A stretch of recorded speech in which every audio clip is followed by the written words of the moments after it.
Hey guys, time for another good UFC night, UFC Fight Night, Lewis vs Spivac. Now, when I first looked at these matchups, I didn't recognise too many of the names, so I've done a bit of a deep dive into all of their careers, and wow, now I'm super excited. There's a lot of Asian MMA talent showcased on this card. I think the matchmaking is specifically tailored around Asian MMA having a really good night. But yeah, I'm super excited. I'm so glad I've gone into a deep dive into these tournaments about the road to the UFC, because these guys aren't chumps. They've all got a legitimate claim to the UFC, and they're actually all really, really good. So let's just quickly look at last week and do a quick recap. I'm going to do a little change to this video. I'm going to try and speed things up, speed down the breakdowns, and just do some main points about each fighters so that it doesn't drag on to an hour. We'll see if we get any good feedback on that. Last week, UFC Taira vs Hill. I mean, not the best picks from me, but it wasn't bad. I had Daniel Marcos, that's 1-0. I had Jose Nunes, 2-0. I had Dalby, 3-0. Ismail Bonfim, that was 4-0. I had Luan Lasada, so 4-1. I think Luan was good. He was paying nearly 4-1 underdog. It was like 350. It was a super close fight. So I think he put a good showing on himself, and he was definitely in there. I picked Jalton, so that's 5-1. I picked Gabriel Bonfim, so that's 6-1. I chose Costa, another underdog, sadly. Moses pretty much destroyed him. I knew that was going to happen, but hey, I thought Malk had a chance, and I thought it was going to be a good night for the underdogs. So it's at 6-2. I went with Bruno Ferreira, so that's 7-2. I was hoping for a Shogun right off into the sunset, so I got that wrong. That was 7-3. I got Johnny Walker, 8-3. I had Jessica Andrade, 9-3. Gilbert Burns, 10-3. Brandon Moreno. I went for Davison Figueiredo. So it's 10-4, and then I went for Glover Teixeira, so 10-5. So I kind of fell over at the end of the card, but I was going really good at the start. I'll just quickly show you my dilemmas for the TAB. I got given a $33.40 free bonus bet from the TAB, so I figured, I'm going to chuck it on Andrade to a parlay. I had Andrade, who won, Gilbert, who won, Gabriel, who won, Ismail, who won. Fourth round to start for Glover Jamil, that won. I had Bruno Ferreira, the underdog, that won. And then I had Brandon Moreno versus Davison Figueiredo to go to a decision, and that bet would have brought in 2.6 grand, and I lost. I lost by one fight by a silly punch that was the kind of an eye poke, which was I don't even want to get into it, but that kind of sucked.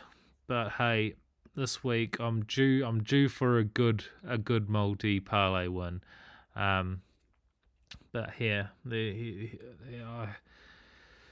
anyway, I hope this week's a fun card. I can't see it not being, and let's get into it. First fight of the night, we've got Tatsuro Taira versus Jesus Aguilar. Aguilar, he's very short. He's 5'4". There's not much tape on him, at least not much recent tape.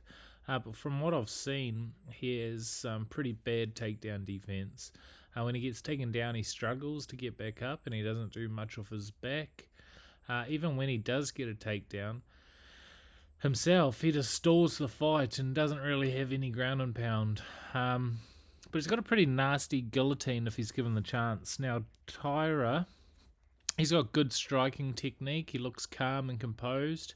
Has very, very good takedowns, and has fantastic control on the top, and he has some nasty ground and pound also. Although he's pretty prone to being reversed by a stronger opponent. When he takes the back, he's constantly threatening the choke, and he has good submissions, and looks like he's got a strong gas tank. He's prone to giving his neck in some scrambles. which probably gives Jesus his best chance of a victory. If Jesus Aguilar's going to win, it's going to be by submission. However, I think it's pretty clear Taira's going to win this fight with ground and pound. Next fight's going to be banger. We've got Park versus Tiuliulin. Park, he's 31. He's got a pretty good record, 15-5. He started off his career at one point. He was 4-3, but now he's improved to 15-5, which is a drastic improvement. Honestly, when I'm looking at Park, I think he's a top 15 caliber fighter. He's really well rounded. One of his early losses was against Shavkat Rakhmonov. So, I mean, he's been fighting decent competition his whole career. He's a counter striker. He's able to piece up his opponents with his jab. He's got good takedowns and good ground and pound. If he gets taken down, he's constantly scrambling to try and get back up on the feet. He got a bit wild with Rodriguez and decided to swing and bang, and got knocked out for it. But he was actually piecing up Rodriguez up until that point. He likes to threaten the choke, and unfortunately it's kicked in the dick or poked in the eye every fight, which is a bit unfortunate. Tiuliulin, he's really heavy on his feet. All he does is he just plods forward constantly. His game plan is to slug it out. Everything he throws is to take you out. He's got super heavy hands, thudding body kicks. He's got pretty bad takedown defense. Tiuliulin, he's alive for a KO if Park decides to get too wild, but I think Park will get it done as long as he uses his technical striking, and he works with his clinches and gets takedowns. Here I've got Park by submission. I'd say some point in round 2. Alright, well, I haven't been impressed with Mandy Bohm at all, to be honest. This is Mandy Bohm versus Jeong Yeong Lee. Mandy Bohm, she's got okay stand-up, but it really doesn't look like she's got the power to finish her opponent on the feet. She's prone to being held against the fence against stronger opponents, and she doesn't have a ground game if it gets to the floor. She's got virtually no ground game. Kim, on the other hand, she's on a 4-fight losing streak, but, I mean, she's got a good gas tank, she's got technical striking, she's always in an exciting fight, she's got a good chin, she's got good control of the fence, though she doesn't use it too often. She's got decent takedown defense. She had a super close fight with Molly McCann that she could have won had she not got into a brawl with McCann in literally the last 60 seconds. And then exactly the same thing happened in the Cachoeira fight. It was super close. I thought she was actually winning, but she decides to get into a brawl in literally the last 60 seconds, got cut up, and lose the really close decision. She had a super close split decision with Jocelyn Edwards, and she had a competitive fight with the now booked for title contention Alexa Grasso. So she's actually had really stiff competition in her last 4 fights, and you look at the losses and you think she must be getting pieced up in these fights, but they're actually all extremely close. I definitely think Kim is a top 15 fighter. And, I mean, although Kim's on a 4-fight losing streak, I think she should get a clean win here against Bohm. I've got Jeong Kim by decision, very confident. Cards got put together. I didn't actually know either of any of these fighters that are fighting in these tournament finals, but I'm glad I've looked into them because they're actually beasts. So let's start with Park. I mean, Park's very patient. He's a counter striker. He's really good at using his reach and his height. He's good with scrambles. He's got some brutal ground and pound. He's got good chokes. He's got a bit of a questionable chin. He seems to get hit quite a lot when his opponent decides to brawl, and he decides to brawl with them. And when that happens, he looks to get a bit overwhelmed. Choi, on the other hand, he's very light on his feet. He's got a wild style. He tries to lure his opponent into brawls. He slows down in the third. However, he still tries to brawl late in the third, even if he's exhausted. He's happy to take down his opponent and work on top if he's losing the stand-up. Here, I'm actually going to take the underdog. I'm going to take Choi. I'm going to take Choi to either mix in the wrestling and win a decision, or bait Park into a scrap where he'll test Park's chin. Either way, it's a super close fight, and I'm really excited for this one. Right, next we've got the tournament final for the 135 pounder division. We've got Rinya Nakamura versus Toshiomi Kazama. This is going to be another extremely exciting fight. Kazama's a really good, well-rounded fighter. He's really good at Muay Thai. He's got a weird style where he actually likes to cling on to his opponent's arm and tries to looks for a takedown, tries to grapple with them. He's great at scrambling. And he's great at making reversals on the ground. The problem is he's going to go up against Nakamura, and Nakamura, he was a gold medalist in the under-23 wrestling world champs, and he got a bronze medal in the adult world champs. He swings wild on his feet. He's got lots of power. He seems like he's very hittable, but he's got beautiful wrestling and beautiful takedowns. This is a great matchup, to be honest with you. Kazama, he's the more technical fighter on the feet. However, he won't be able to hang on to Nakamura's arm like he's shown in his previous fights. Nakamura has a clear wrestling advantage. Nakamura is very wild on his feet, and I think this fight's a bit of a pick-em if it stays standing, but Nakamura has nasty power. So I could see Nakamura getting a KO. I think their wrestling might cancel each other out, and I'm going to take Nakamura for a KO in an absolutely wild fight. Next, we've got another extremely exciting fight. These tournaments are actually really entertaining.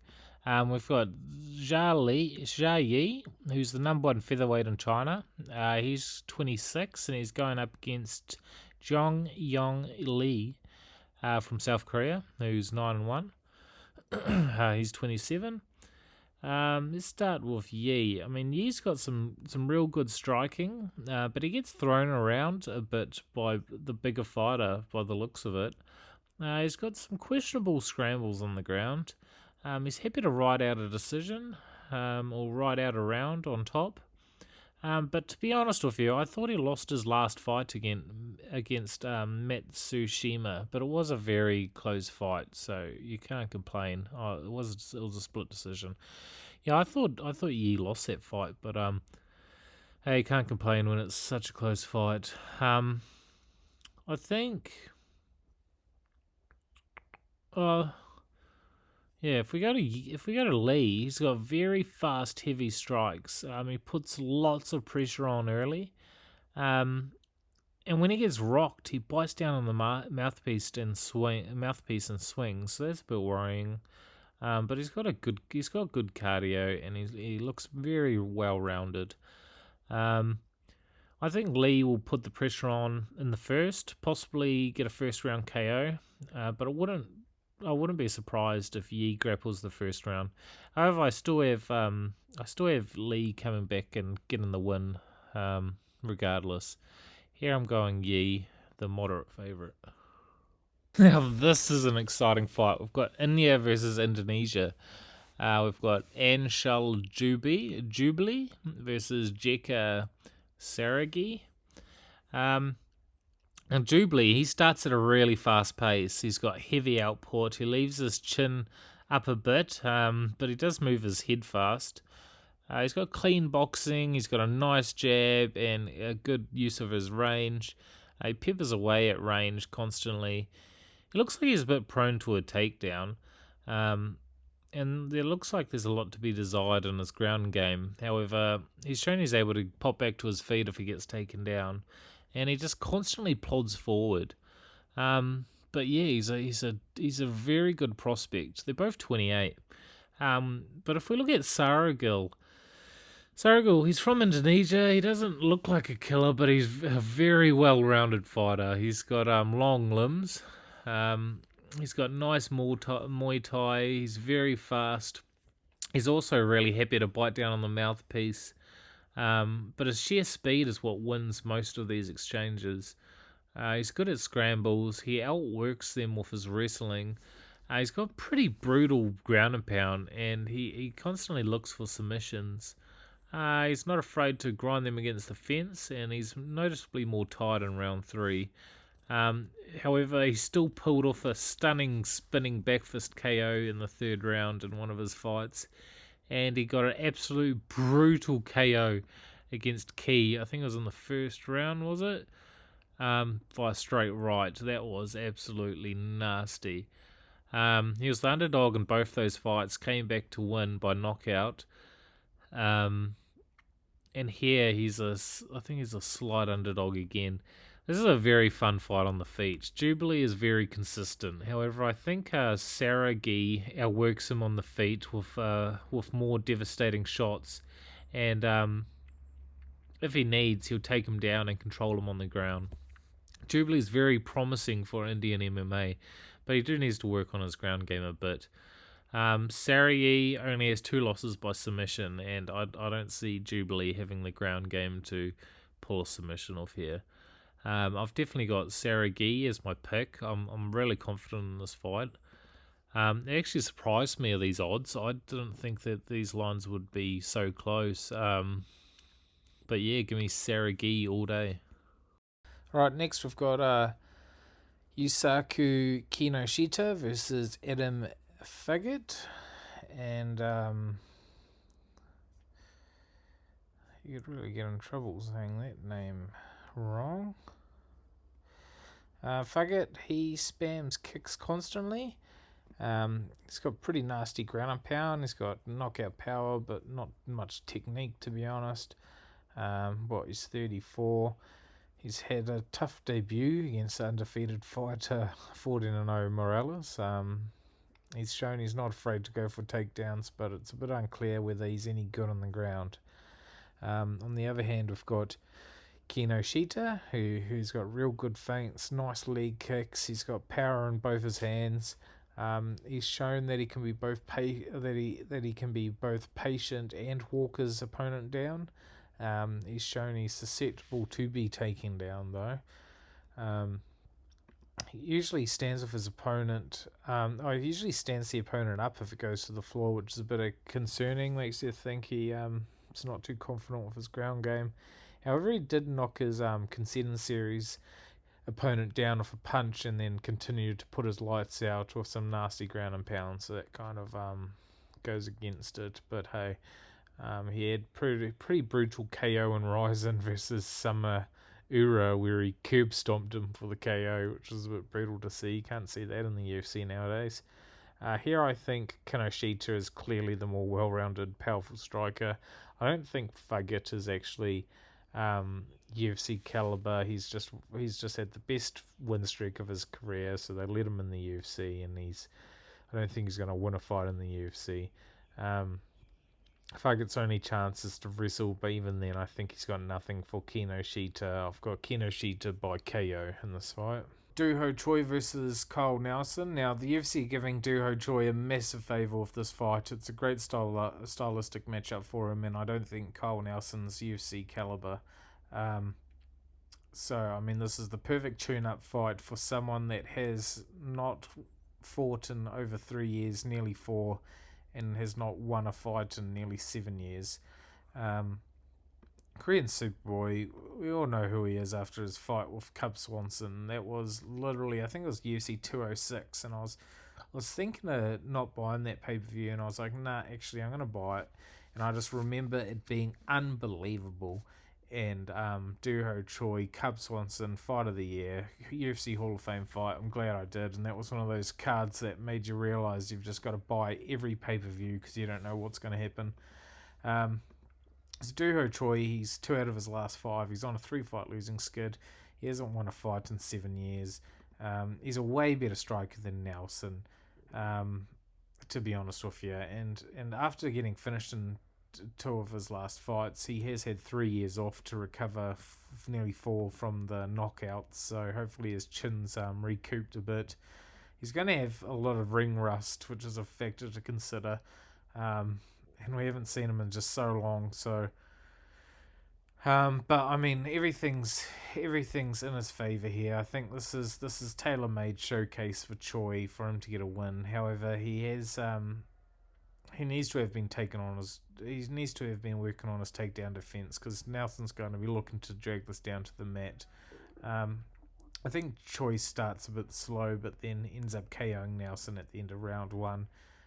Instead of head to head, I'd probably go a prop bet that this fight's not going to make it to a decision. But yeah, I've got Duho Choi here, and if he can't get through Cole Nelson, then he should retire.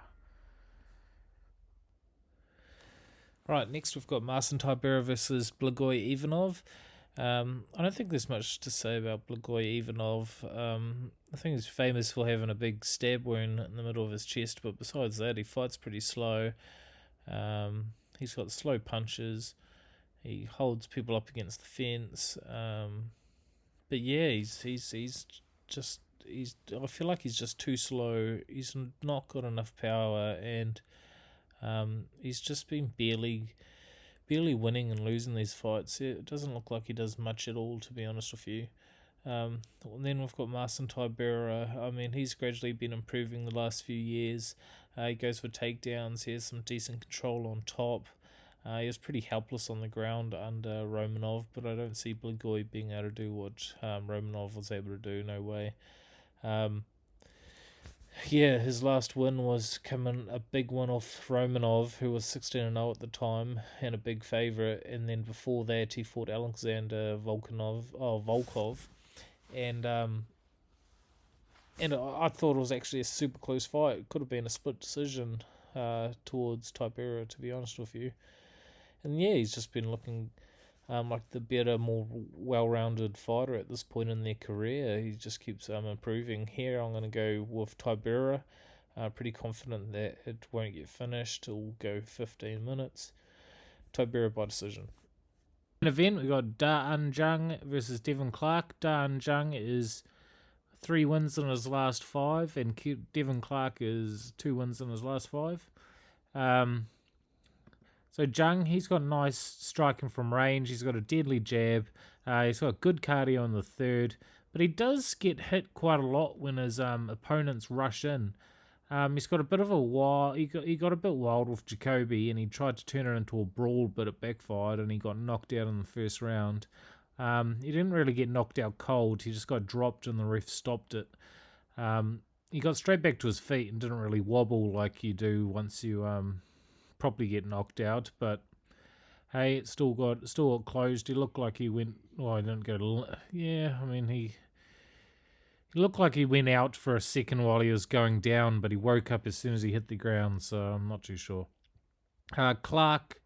And then he's got a draw against split draw against Sam Alvey. I mean, I thought he won that fight, to be honest with you. Sam Alvey just had a couple of big moments in the first or second. Somehow got those rounds from the judges. And Jung had a big third round to get a split draw. It was quite anyone that's getting a draw with Sam Alvey, it's a bit suspect. But to be honest with you, Jung was controlling the fight, and I thought he won it anyway. So that's all right. Clark, he doesn't look particularly good anywhere. However, he mixes his striking with his wrestling. He won't give up in a fight. You can see this by the fight that he got his teeth knocked out and kept fighting. He comes to swing leather and have a scrap, basically. His dad's his biggest fan. You can hear his dad screaming and making him rally the whole fight. I think he's definitely got the power to make the fight close and close the distance and clip Jung. I could see a world where, because Jung does get a bit wild, I could see a world where Devin Clark closes the distance and knocks him out. However, I think Jung's just too well-rounded. He'll jab his head off for 15 minutes and win a unanimous decision. I got Jung. In the evening, we got the Black Beast, Derek Lewis versus Sergey Spivac. So Spivac, he's got some patient, decent striking. He doesn't have unbelievable power, but he still works everything in well into his game.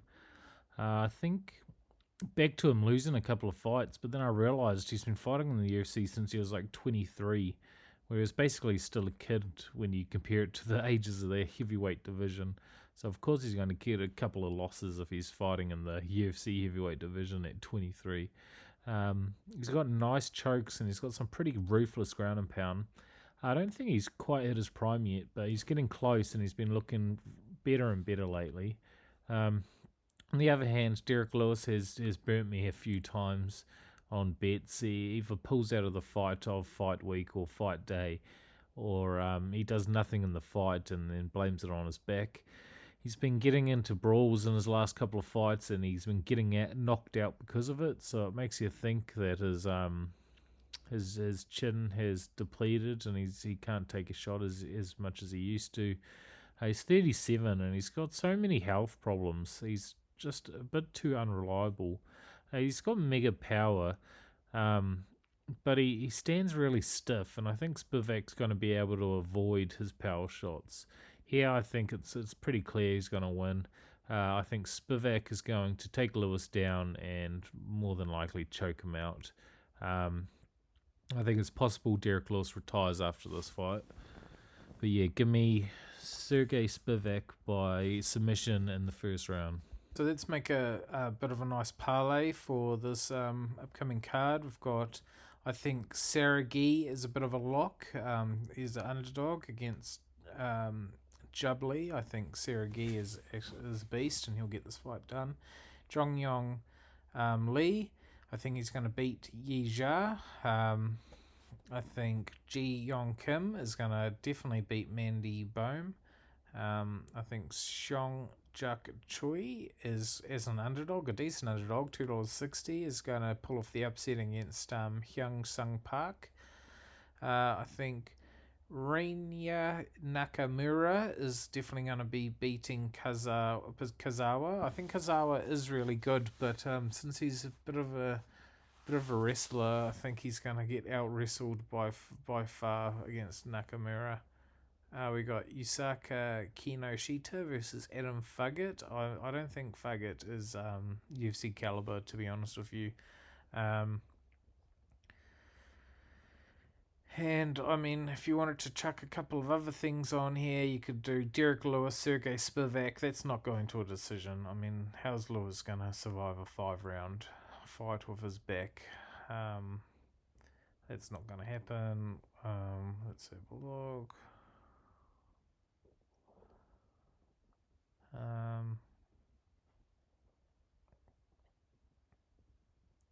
You could probably safely say that duo Choi and Cole Nelson's not going to a decision either. But I'd probably just keep what I've got here. I've got 6, and then I'll chuck Derek Lewis, Sergey. I'm not going to a decision. And then that's currently looking at, 16 times odds. Decision, that's not going to a decision. That won't be paying too much, but they'll probably bump it up to 20 and a bit.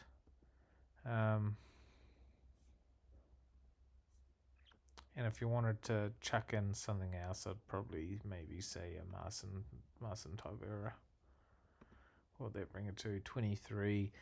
Plus the fight won't go to a decision with Derek Lewis. It's probably going to go up to like 28.